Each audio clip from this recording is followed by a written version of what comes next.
അങ്ങനെ quantum mechanics indirectly solve ആയിരിക്കുകയാണ്. ഒരാഴ്ച മുമ്പ് എൻ്റെ മൈൻഡിലുണ്ടായ ഒരു ഫ്ലാഷ് ഓഫ് തോട്ടാണ്. അതായത് സിമ്പിളാണ്. ഇന്നലെ ഞാൻ ഫേസ്ബുക്കിൽ റെക്കോർഡ് ചെയ്തിട്ടുണ്ടായിരുന്നു. അതായത് ഈ ക്വാണ്ടം ലെവലിൽ എക്സ്പെരിമെൻറ്റ് ചെയ്യുമ്പോൾ ഒരു തരത്തിൽ ഡിസ്റ്റർബൻസ് വരും. ഒബ്സർവ് ചെയ്യുമ്പോൾ എക്സ്പെരിമെൻറ്റ്, അപ്പോൾ ആ ഡിസ്റ്റർബൻസ് വരുമ്പോഴാണ് അൺസർട്ടനിറ്റി വരുന്നത്. അതിന് എംപിറിക്കൽ എവിഡൻസ് ഉണ്ട്. അതാണ് ക്വാണ്ടം സ്റ്റേജ്, ക്വാണ്ടം പ്രോപ്പർട്ടി. ഈ പറയുന്ന ക്വാണ്ടം പ്രോപ്പർട്ടി ടെമ്പററിയാണ്, ബേസിക്കലി അത് ക്ലാസിക്കലാണ്.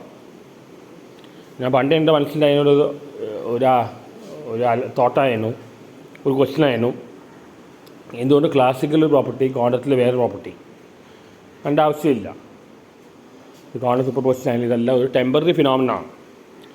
ഒബ്സർവ് ചെയ്യുമ്പോൾ അല്ലെങ്കിൽ എക്സ്പെരിമെൻറ്റ് ചെയ്യുമ്പോൾ ഒബ്സർവ് ചെയ്യുമ്പോൾ ഒരു ഡിസ്റ്റർബൻസ് വരും. അപ്പോഴാണ് ഈ പോസിറ്റീവ് മൊമെൻ്റ് അൺസർട്ടനിറ്റി വരുന്നത്. അത് ക്വാണ്ടം നേച്ചറാണ്, അതൊരു ടെമ്പററി ഫിനോമിനലാണ്. ബേസിക് നേച്ചറാണ് ക്ലാസിക്കലാണ്.